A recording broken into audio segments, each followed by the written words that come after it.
Hi everyone.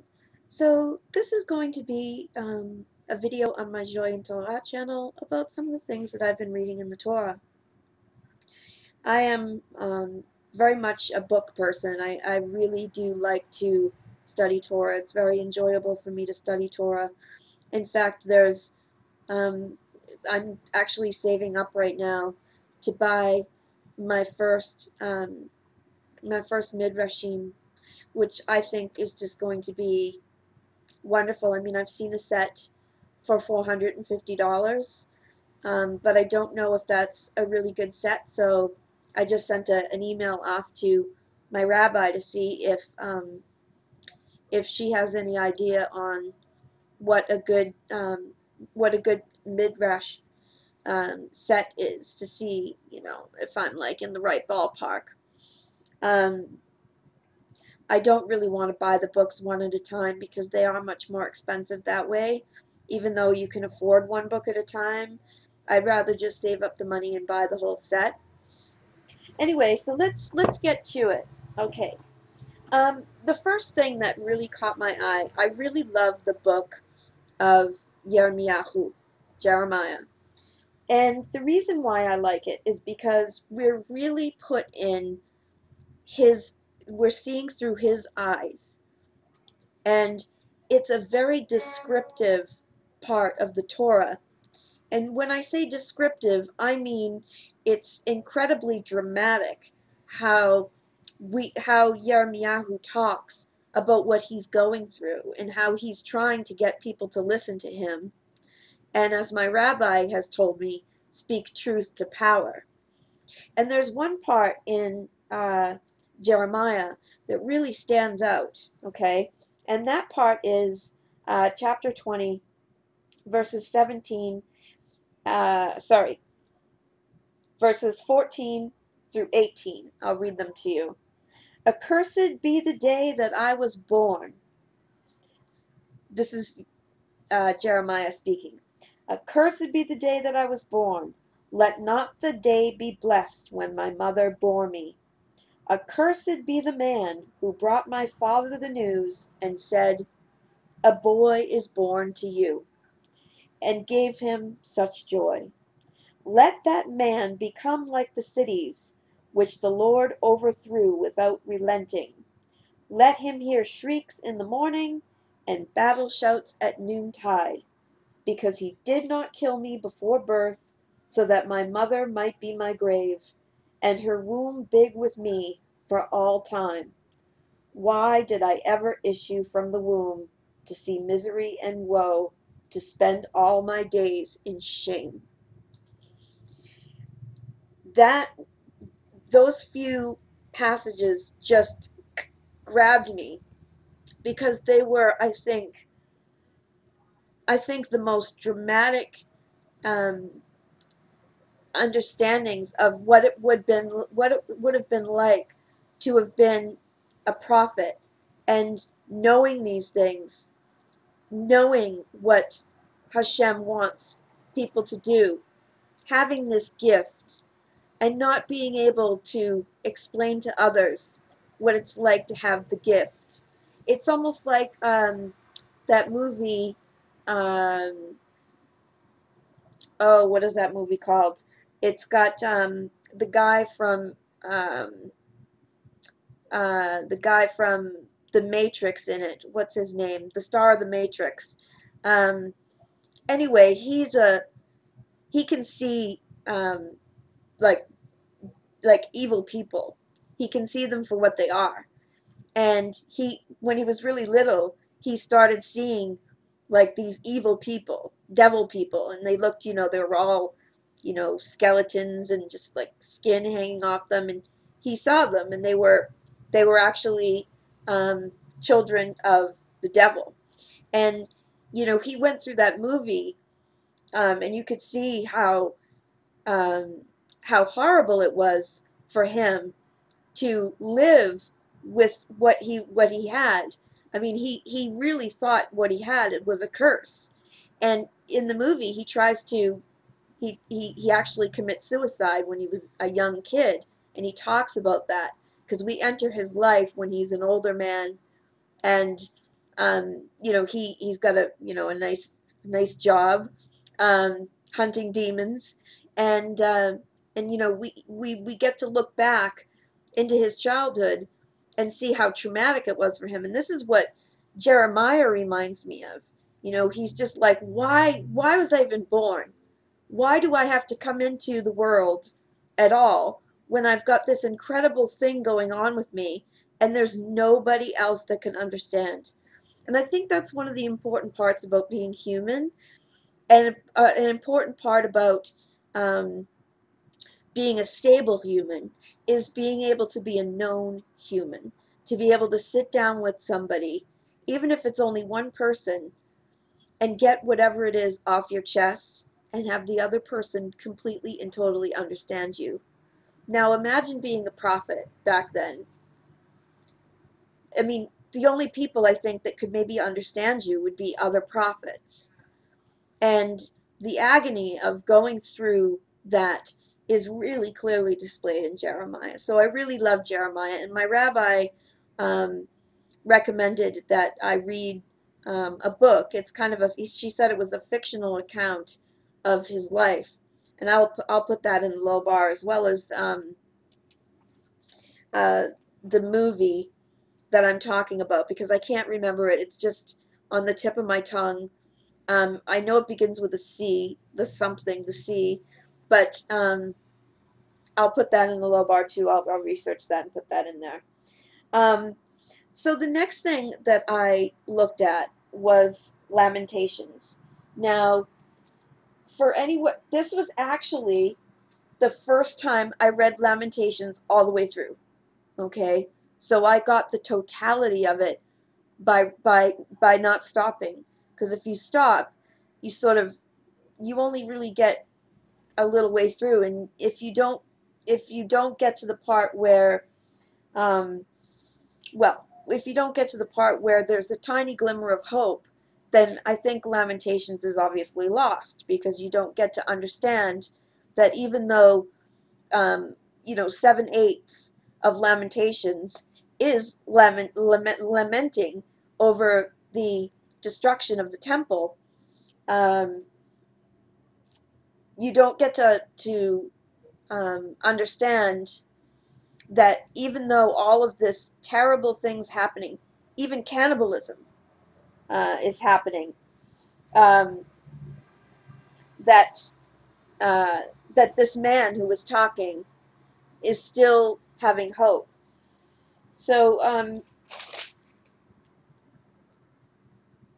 there's a few things in here that, you know, that are really quite horrible, like especially the cannibalism. But what's interesting is that um, Zion, Zion is called a female, referred to as a female pronoun in Lamentations. And it's a man speaking, right? He identifies himself um, in Lamentations. Um, it says in chapter 3, I am the man who has known affliction under the rod of his wrath. Me he drove on and on in unrelieved darkness. O none but me he brings down his hand again and again without cease. He has worn away my flesh and skin, he has shattered my bones. All around me he has built misery and hardship. He's made me dwell in darkness like those long dead. He has walled me in, and I cannot break out. He has weighed me down with chains, and when I cry and plead, he shuts out my prayer. He has walled in my ways with hewn blocks. He has made my paths a maze. So, you know, you can see that there's complete destruction. People are starving. People have resorted to eating babies. Uh, but there's an interesting part in here, okay? If you go to chapter 3, um, if you go to chapter 3, verse 21, you'll hear this. But this do I call to mind, therefore I have hope. The kindness of the Lord has not ended. His mercies are not spent. They are renewed every morning. That's kind of interesting. You know, the saying, tomorrow's another day, right? Ample is your grace. The Lord is my portion, I say with full heart. Therefore, I will hope in him. Okay, this is the essence of faith. The Lord is good the Lord is good to those who trust in him, to the one who seeks him. It is good to wait patiently till rescue comes from the Lord. It is good for a man, when young, to bear a yoke. Let him sit alone and be patient when he has laid it upon him. So basically, to me, when I read that, it sort of sounds like it's good to have some structure and discipline when you're younger. It's also good to um, for your children to um, to be introduced and to understand God and to have a relationship with God, right? Let him put his mouth to the dust. There may yet be hope. So basically, it's saying there, even though, things might not be going so well, you have to always maintain your faith. Let him offer his cheek to the smiter. Let him be surfeited with mockery. For the Lord does not reject forever, but first afflicts, then pardons in his abundant kindness. For he does not willingly bring grief or affliction to man, crushing under his feet all the prisoners of the earth. To deny a man his rights in the presence of the Most High, to wrong a man in his cause, this the Lord does not choose.